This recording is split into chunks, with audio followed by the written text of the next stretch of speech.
భద్రాద్రి కొత్తగూడెం జిల్లా కొత్తగూడెంలో smart ration కార్డుల పంపిణీ చేశారు మంత్రి తుమ్మల. అర్హులైన పేదలకే రేషన్ ప్రయోజనాలు అందేలా స్మార్ట్ రేషన్ కార్డుల విధానం తీసుకొచ్చామని తెలిపారు. గతంలో సుమారు 1200 కోట్ల విలువైన రేషన్ బియ్యం అక్రమంగా బ్లాక్ మార్కెట్కు తరలిపోయిందని చెప్పారు.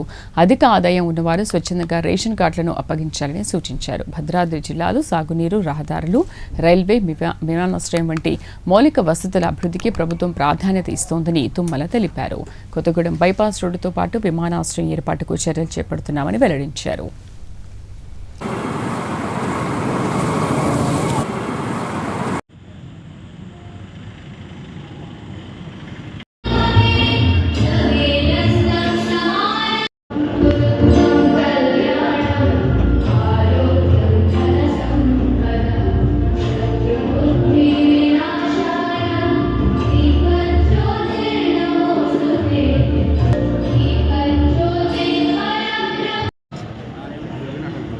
దయచేసి అందరూ కూడా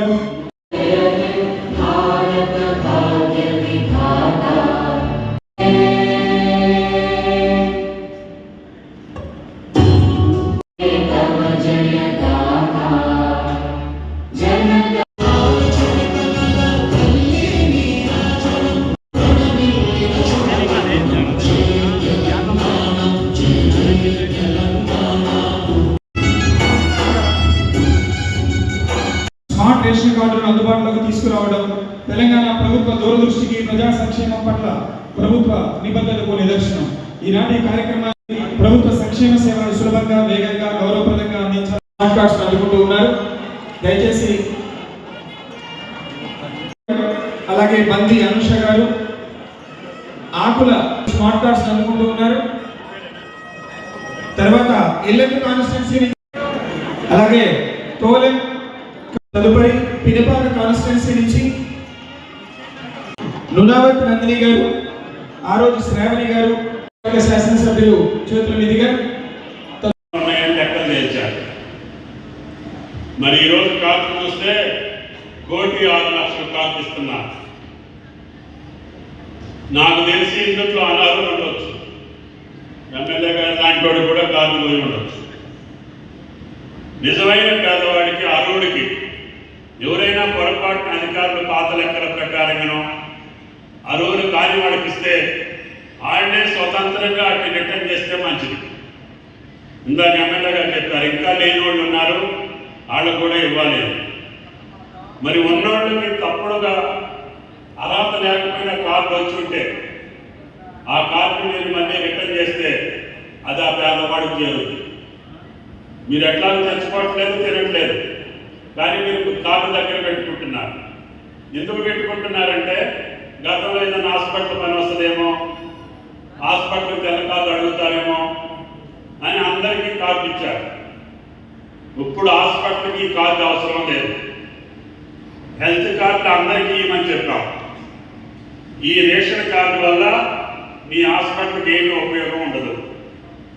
కాబట్టి ఉన్నవాళ్ళు ఎవరన్నా కార్డు తీసుకొని ఉంటే దయచేసి మీరు రిటర్న్ చేస్తే అది లేని పేదవాడికి చేరుద్ది. అప్పుడు మీకు ఆ పుణ్యం మీకు దక్కుద్ది. అదేవిధంగా కొత్తగూడెం నుంచి హైదరాబాద్కి నేరుగా వెళ్ళేదానికి ఇంకొక జాతీయ రహదారి పని జరుగుతుంది. అది ఇల్లెందు మీదుగా, తొర్రూరు మీదుగా, వరిగొండ వెళ్ళి ఓఆర్ఆర్ కలుస్తుంది. ఆ రోడ్డు కూడా పూర్తి చేసుకుంటే ఇంకొక 50 కిలోమీటర్ల దూరం తగ్గుద్ది. కొత్తగూడెం నుంచి నేరుగా మీరు ఖమ్మం పోకుండా, వరంగల్ పోకుండా తిన్నగా హైదరాబాద్ పోయేదానికి మన జిల్లా కేంద్రానికి కనెక్టివిటీ వస్తుంది. అది కూడా ఇందాక నేషనల్ హైవే అధికారులతో మాట్లాడారు. అంతేకాకుండా ఎయిర్పోర్ట్కి సంబంధించి ఆ మంత్రి గారితో కూడా చెప్పాను. మా దగ్గరికి వచ్చి మీ కమిటీ మరి కలెక్టర్ గారు ఇచ్చినటువంటి 2-3 సైట్లు చూసి మీరు ఫీజిబిలిటీ రిపోర్ట్ ఇస్తే మేము ల్యాండ్ ఎక్విజిషన్ చేసిస్తాము. ఆ భద్రాద్రి రాముడి పేరు మీద మాకు ఒక ఎయిర్పోర్ట్ వస్తే భద్రాచలం ఇంకా అభివృద్ధి జరుగుతుంది అని. అదేవిధంగా పాండురంగాపురం నుంచి మల్కనగిరికి రైల్వే లైన్ ఒకటి శాంక్షన్ అయింది. అది నేను రైల్వే మంత్రి గారికి డిమాండ్ చేస్తున్నా. ముందు సారపాక వరకు మాకు 16 కిలోమీటర్ల రైల్వే లైన్ వేసి అక్కడ స్టేషన్ ఇస్తే ఉత్తర భారతదేశం భక్తులు నేరుగా రైల్లో వచ్చి రాముడు దర్శనం చేసుకునే అవకాశం ఉంటుంది. ఈ రకంగా ఒక పక్క జాతీయ రహదారులు, ఇప్పుడు అమరావతి నుంచి జగదల్పూర్ వెళ్ళినటువంటి మన జాతీయ రహదారిని 4 రైళ్లుగా మార్చమని చెప్పి అడుగుతున్నాం. ఈ రకంగా ఈ జిల్లా మాకు జన్మనిచ్చిన జిల్లాయే కాకుండా గిరిజనులతోటి అన్నదమ్ముల్లాగా, అక్కల్లాగా, చెల్లెళ్ళలాగా, అక్క బావ అనుకుంటూ అన్ని కులాలు, అన్ని మతాలు, అన్ని వర్గాలు కలిసిమెలిసి బతుకుతున్నాం. పోయినసారి వచ్చినప్పుడు బస్ స్టాండ్కి తీసుకెళ్లారు. అది ఎప్పుడో పాత బస్ స్టాండ్ కురుస్తుంది, పడిపోతుందంటే ఆ బస్ స్టాండ్ కూడా కొత్తగా మళ్ళీ ఒక శాంక్షన్ చేస్తాం. ఈ రకంగా ఈ జిల్లా అన్నిటికీ నిలయమైనటువంటి జిల్లా.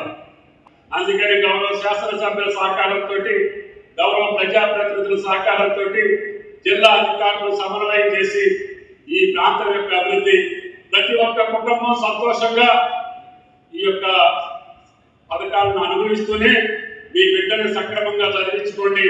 మీకు అన్ని రకాల యొక్క ఇన్స్టిట్యూషన్స్ మీ దగ్గర ఉన్నాయి. ప్రతి నియోజకవర్గానికి young India English medium schools వచ్చినాయి.